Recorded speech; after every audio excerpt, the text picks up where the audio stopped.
E aí, pessoal, tratando um pouco aqui, certo, de falar para completar, né, essa parte de síndrome ictérico, né, a gente fala de tumor de pâncreas. Tumor de pâncreas, esse importante órgão aí, né, produtor de insulina e de outros hormônios endócrinos, que a gente sabe disso, certo?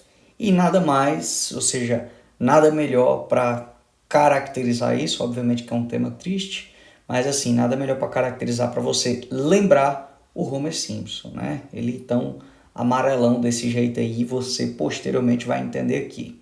Então só lembra de uma coisa, que quando eu falo, ó, já iniciando aqui, então presta atenção, quando eu falo de síndrome ictérico, eu estou falando de presença de icterícia mais colúria, lúria, que é a modificação, o escurecimento da urina, certo? Mais a cólia, que é o fezes mais esbranquiçadas, certo? E eu vou te dar outro conceito que é a síndrome consumptiva, né? Que já eu vou te detalhar um pouco mais, mas só para a gente ir iniciando, aquecendo aí, certo? Vai guardando esse conceito de síndrome ictérica. Essa síndrome ictérica, lembra que ela pode estar presente em outras alterações também, né? De obstrução lá do conduto colédoco, certo? Em outras alterações relacionadas aí com a presença de icterícia. Beleza? Então é só para você entender aqui um contexto geral e vamos lá. Cara, eu botei esse desenho aqui, um desenho bem legal, né? Uma imagem bem bonita aí, que você pode ver a posição anatômica do pâncreas, certo? Você pode ver as vias biliares, você pode ver que o conduto colédoco ele penetra dentro da cabeça do pâncreas, e se você tiver uma inflamação, certo? Um crescimento dessa estrutura parenquimatosa do pâncreas, você pode chegar a obstruir essa via aqui, ó. E se tu obstrui, cara, principalmente se você tiver um câncer de cabeça de pâncreas, por exemplo, se você obstrui isso daqui, o que acontece? A pressão, ela começa a aumentar no colédoco.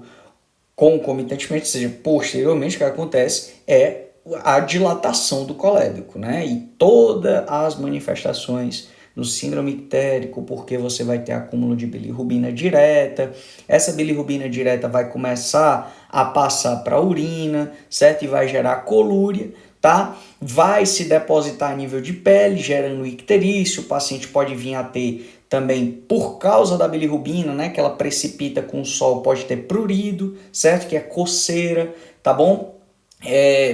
Também manifestações de dor epigástrica, certo? Náuseas, vômitos e o que a gente conhece por acólia, porque a gente sabe que a bile ela é o que dá a coloração das fezes, né? Então as fezes vão ser esbranquiçadas, tá certo? O paciente vai caracterizar isso. Então, para você entender um contexto geral é isso. Eu te especifico uma coisa a partir de agora. O meu objetivo aqui não é esgotar o tema, tá certo? Meu objetivo é te mostrar o que é mais importante dentro do tipo de câncer de pâncreas. Eu vou te falar do principal tipo de câncer de pâncreas, que é o carcinoma ductal infiltrante, como está escrito aí.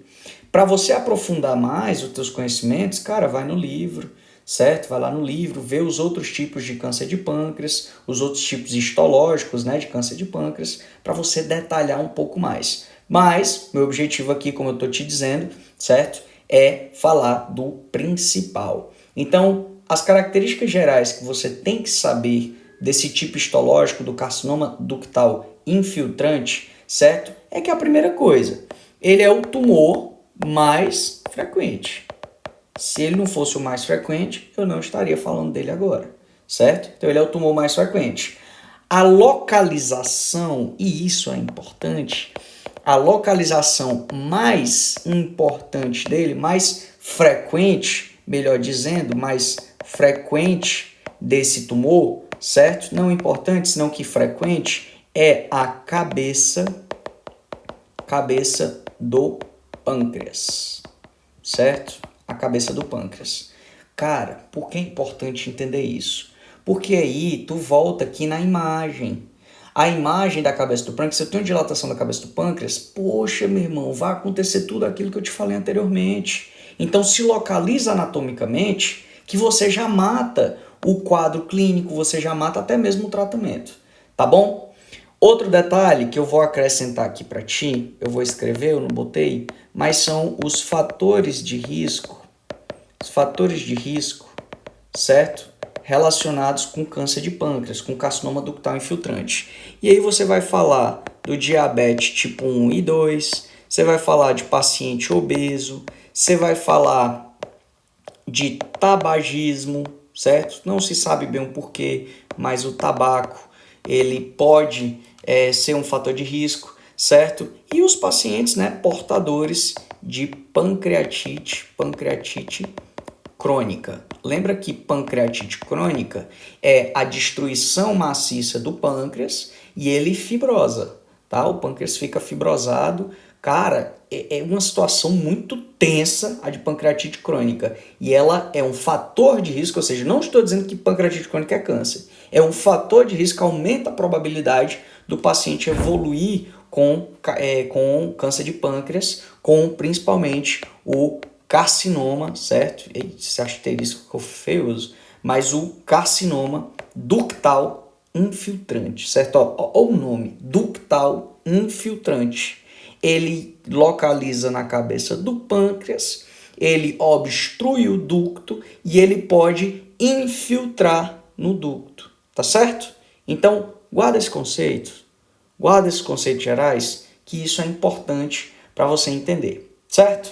Bom, quanto ao quadro clínico, pessoal, é o seguinte, não tem muito o que falar. Por quê? Esse paciente vai apresentar uma obstrução do conduto colédoco, uma obstrução total do conduto colédoco, e ele vai evoluir com o que eu botei aí, ó, síndrome ictérico. Ele vai ter icterícia, mais acólia, mais colúria, certo? Beleza. A partir desse momento, se o paciente apresenta essa tríade aqui do síndrome ictérico, você já tem que pensar no diagnóstico diferencial de tumor de cabeça de pâncreas, de um carcinoma ductal infiltrante por ser o mais frequente. Aí você pergunta para o paciente, cara, tu perdeu peso, não desse jeito, né? Mas você pergunta com mais educação. Assim, você perdeu peso nos últimos 6 a 12 meses? Quanto de peso você perdeu? Isso se denomina síndrome consumptiva. Síndrome consumptiva é a perda de peso involuntária. Eu vou botar aqui, ó.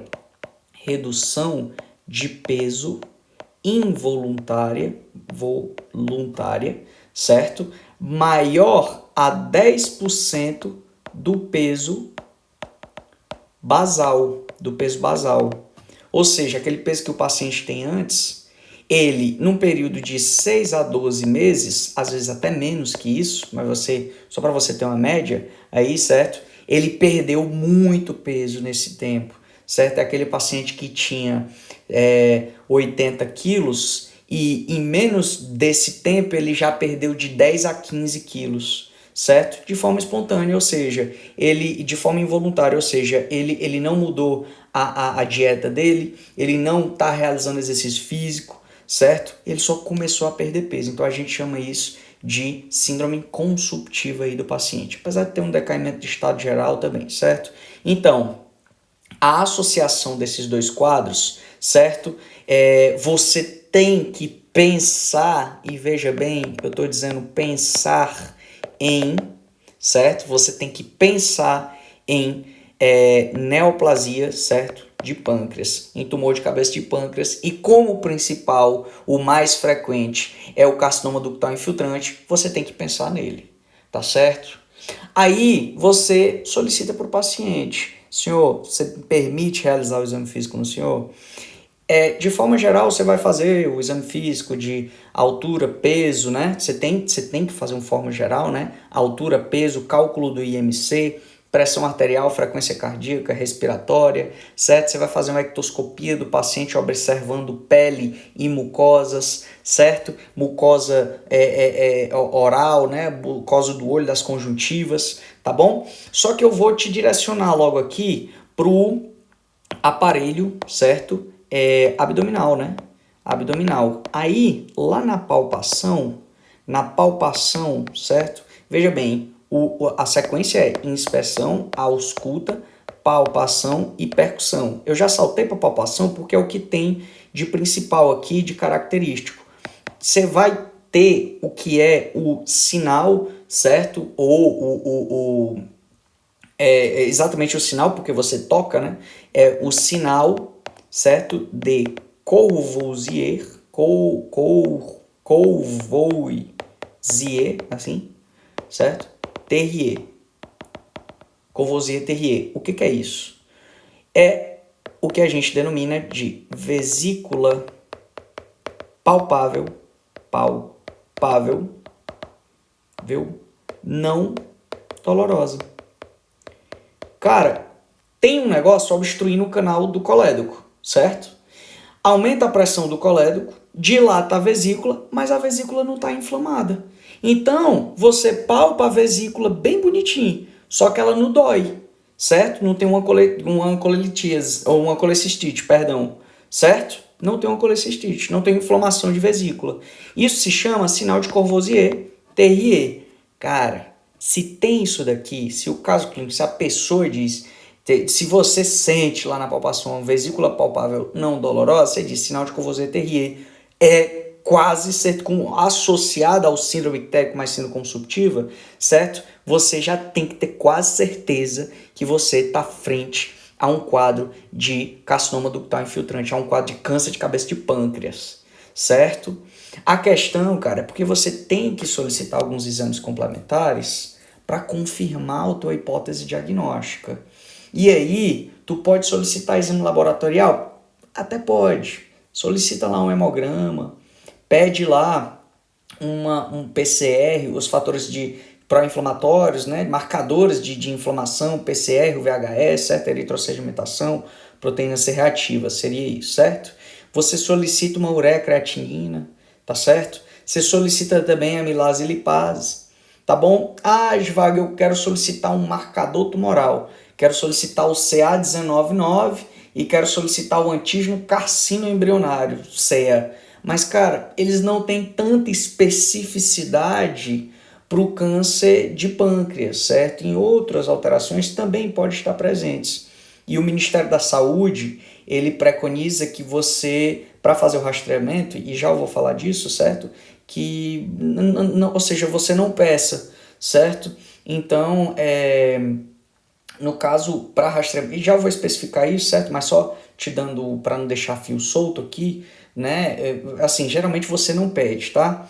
O que realmente você tem que pedir para o diagnóstico de carcinoma ductal infiltrante, cara, é imagem. E quando eu falo de imagem para pâncreas, lembra o seguinte, ó, preste atenção. Pâncreas é igual a tomografia de abdômen, certo? Guarda isso na tua cabeça. Porque se você duvidar, se você pensar em uma alteração pancreática, certo? E você está em dúvida do que pedir de exame complementar, certo? Solicita uma tomografia. Solicita uma tomografia porque você vai ver uma dilatação do conducto, certo? Do colédoco, olha aí, olha, voltando para o fígado lá, certo? Uma dilatação do conduto de Wirsung, aqui, ó, a setinha bonitinha, certo? Uma modificação da cabeça do pâncreas, o tamanho dessa cabeça do pâncreas aqui, cara. Eu sei que tá feiozão para ver, mas é isso, ó, certo? Você vê aqui essa modificação, ó, cabeça do pâncreas aqui, ó, tá até um pouco hipodenso, né? Essa parte interna aqui, ó, se você perceber, tá bom? Então, solicita a tomografia, verifica a tomografia axial, né, em corte axial aí do abdômen, para ver se tem alguma alteração. E aí vem a pergunta, né? E a ultrassom de via biliar? Peço ou não peço? Aí a resposta é o seguinte: posso pedir, eu posso. Só que não é para diagnóstico. Eu vou botar aqui, ó, diagnóstico não, certo? Você vai pedir para você avaliar as vias biliares. Você vai avaliar se o colédoco está dilatado, você vai avaliar se tem alguma obstrução por cálculo, certo? Você pode avaliar essas características, tá certo? Mas para diagnóstico é a tomografia de abdômen no corte axial aí, beleza? Seguindo aqui é a conduta. E, para ser bem sincero, cara, a primeira coisa que você vai fazer é, a partir desse momento, eu não vou falar aqui, é estudar o protocolo Spikes. O protocolo Spikes é o protocolo de dar má notícias. Meu irmão, o cara tem um câncer de pâncreas, que na sua maioria já é diagnosticado no período metastásico. Ou seja, você só vai dar tratamento paliativo para a maioria dos pacientes com esse tipo de câncer, certo? Isso é o que diz as estatísticas, né? Então, estuda o protocolo de Spikes, certo? Que ele é o protocolo denominado protocolo de dar má notícia ao paciente. Você vai utilizar isso para câncer, você vai utilizar isso para diagnóstico de HIV, certo? Você vai utilizar isso para qualquer doença que seja, que tenha acompanhamento, mas que não tenha um tratamento definitivo, certo? Então, fica ligado nisso, que é importante aqui. Mais importante do que até você entender o tratamento definitivo, porque geralmente a gente como clínico, a gente não vai fazer o tratamento cirúrgico. Quem vai fazer o tratamento cirúrgico é o cirurgião e quem vai fazer o acompanhamento de quimioterapia é o paciente, o médico, desculpa, certo? O médico oncologista, certo? Que, a título de curiosidade, se ninguém nunca viu, o tratamento de quimioterapia é horrível, certo? Enfim, o que acontece? Eu tenho 3 tipos de achados que eu posso encontrar esse tumor de pâncreas. Eu tenho o tumor removível, e guarda o nome já fala, certo? Eu tenho um tumor avançado e inoperável, mas que não tem metástase, certo? Não vai ficar organizadinho não, vai ficar assim mesmo, certo? E o tumor metastásico, que eu te digo uma tristeza, é aqui onde mais se diagnostica, certo? A maioria dos pacientes, infelizmente, eles são mais diagnosticados aqui no tumor metastásico, certo? E o tratamento da maioria é paliativo. Então eu te falo, tumor removível. O tumor removível, você vai, o próprio nome já diz, ele é removível, então ele é um tumor localizado, vou te dizer as características dele, ó. Localizado, ele é um tumor que não deu metástase, certo? O que você vai fazer com ele? Você vai utilizar uma técnica chamada técnica de, é a cirurgia, né? Com técnica de Whipple, certo? Que é a Whipple modificada.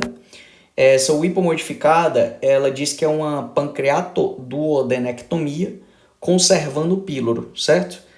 Ou seja, que a sua técnica de Whipple, né, não conservava o píloro, essa conserva o píloro, certo? Então é uma pancreatoduodenectomia, certo? Duodenectomia aí, que conserva o píloro, tá bom? Conservo o píloro. Mas eu vou passar quimioterapia adjuvante. Adjuvante quer dizer num pós-cirurgia. Depois da cirurgia, eu vou passar quimioterapia para o paciente, tá beleza? Então, é só um detalhe aqui para você entender. Então, removível, faz a técnica de Whipple modificada, que é a pancreatoduodenectomia com conservação do píloro, certo? E uma quimioterapia, e indica quimioterapia adjuvante, certo? Que é depois da cirurgia, tá bom? Vai ter acompanhamento com oncologista e tudo mais, tá certo? O segundo, tumor avançado inoperável. Cara, o próprio nome já diz, né? Ele é um tumor que no canto ele é localizado, mas ele está avançado, certo? Tem muita destruição de parênquima, certo? O paciente está com decaimento do estado geral maciço, certo? Ele é avançado, mas ele ainda não deu metástase.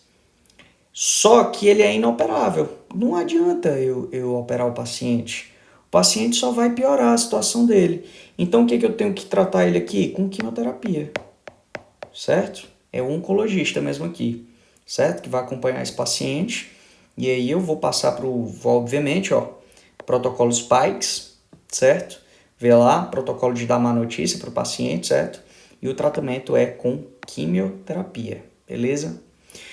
O tumor metastásico, o próprio nome já diz, ele deu metástases, né? Já, então, infelizmente, a maioria dos tumores de pâncreas, eles são, certo, dos carcinomas ductal infiltrantes aqui, eles são diagnosticados a nível metastásico já, certo? Eles já têm dado metástases, o paciente já está com a síndrome consumptiva bem avançada, perdeu muito peso, está muito avançado, certo?